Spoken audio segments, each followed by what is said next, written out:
Para hacer una película de la que de verdad no me esperaba nada, lo pasé bastante bien. Bienvenidos a un nuevo comentario random. Dragon Ball Super Super Hero, estrenada el 11 de junio en Japón, pero recién a mediados de agosto en buena parte de Occidente, es la 21ª película de Dragon Ball, la segunda con la marca Dragon Ball Super, y la quinta desde la resurrección de la franquicia con la Batalla de los Dioses en 2013.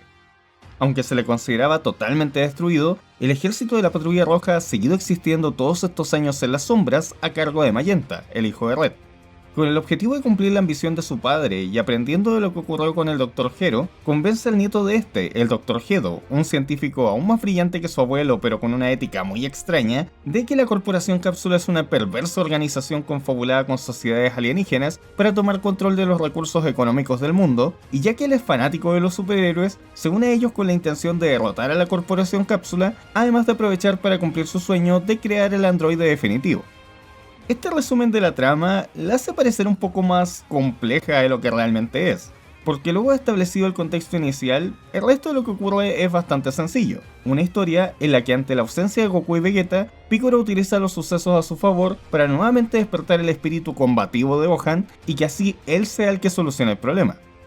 En esto, vale la pena destacar la participación de Pan, que si bien no puede enfrentar a la mayoría de los villanos directamente al ser muy pequeña y estar recién empezando su entrenamiento, hizo un papel muy divertido como falsa damisela en apuros, un fuerte contraste con la de GT, donde usualmente sí lo era de verdad y no aportaba mucho por su cuenta, y aunque su historia de desarrollo personal en la cinta no es muy relevante, de todas maneras fue agradable de ver y resulta evidente que hubo un intento de que tuviese un enfoque e importancia, enfatizándose aún más en su relación con Piccolo, que puede considerarse una extensión de la que este tiene con Gohan. Lamentablemente, no se puede decir lo mismo respecto a otros elementos. Un punto que supone ser muy importante es la manipulación del Dr. Gedo y los Gamma por parte de la Patrulla Roja. Pero, aunque en el caso del primero se logra ver un par de instancias donde deja ver su descontento ante las decisiones que se estaban tomando, dejándolas pasar por lo que él consideraba un objetivo superior, los Gamma no parecen darse cuenta en absoluto a pesar de estar directamente presentes en las conversaciones. También, creo que se perdió la gran oportunidad de verlos actuando como superhéroes e interactuando con la gente, que no solo podría haber dado paso a una situación divertida al chocar con Gohan como el Gran Saiyaman, lo que lamentablemente no pasó ni fue referenciado siquiera, sino que nos habría ayudado a comprender mejor la posición ética de ellos y darle más sustento al grado de convencimiento que tenían de estar haciendo lo correcto. Porque en la forma en que fue presentado, su cambio de perspectiva, más allá de ser bastante predecible, se siente muy flojo. Es como si simplemente estuviesen en negación ante algo que era totalmente evidente desde el principio. Algo similar ocurre con los power-ups que adquirieron Piccolo y Gohan en la cinta, que no mostraré para no ser spoiler, pero que evidentemente existen principalmente con propósitos de marketing, ya que al no estar presentes Goku y Vegeta, los enemigos perfectamente podrían haber sido menos poderosos que los anteriores, por lo que no era totalmente necesario el nivelar a los protagonistas de forma tan exagerada. Y aunque el de Piccolo puede justificarse con lo que sabemos respecto de la franquicia, y se entiende que con Gohan quisieron replicar un momento clásico de la serie original, que de hecho tampoco fue explicado directamente, el hecho de que ninguno de los dos tenga suficiente sustento dentro de la historia que está siendo contada, les quita importancia, haciendo que su presentación sea menos emocionante. Eso sin contar que a mucha gente no le gustaron los diseños, aunque siento que una parte del público se iba a quejar sea como sea.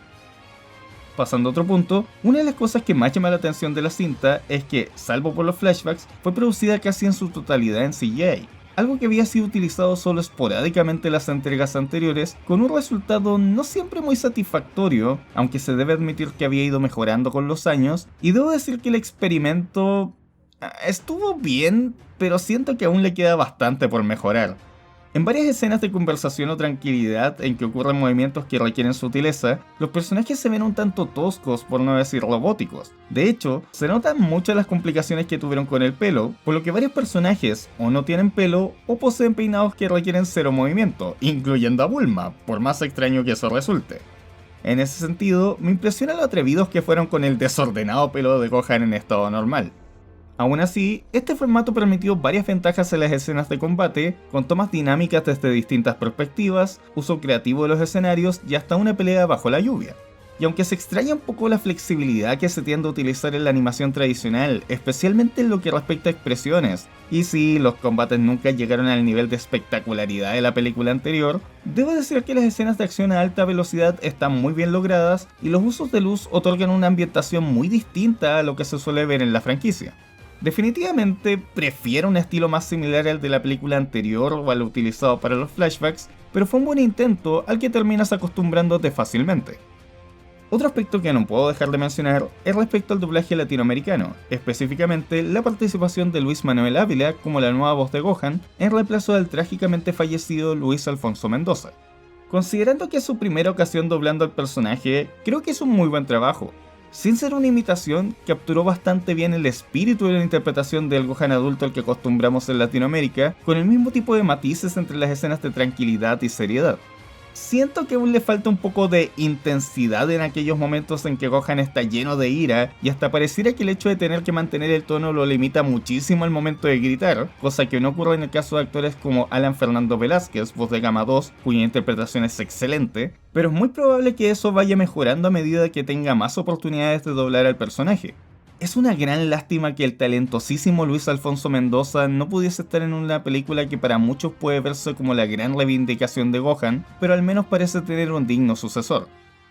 También, en un sentido más cómico, debo decir que lo lamento por las cuerdas vocales de Ricardo Proust, quien ya había sufrido muchísimo con la cantidad de gritos que había tenido que realizar para la película anterior, ya que sin spoilear le tocó hacer algo parecido en esta ocasión. Mi opinión general sobre la película es que a pesar de tener una trama bastante sencilla y como dije antes, un tanto floja y mayormente predecible, aún así se las arregla para sorprender y hasta emocionar en algunas escenas, aporta algunos detalles importantes al universo de la franquicia que pueden tener repercusiones en el futuro, y aunque no sea un gran trabajo de exploración a un personaje ni un mega espectáculo como fue la entrega anterior, es por sobre todo bastante entretenida. Soy RPP Random y ese ha sido mi comentario al respecto. Hasta pronto. Pienso que los sublíderes de nuestros enemigos son Son Goku y Vegeta, según los datos. Ellos son los más fuertes. El temible Majin Buu también está con ellos. Y más aún, todavía no sabemos de los ominosos poderes que tenga Mr. Satan.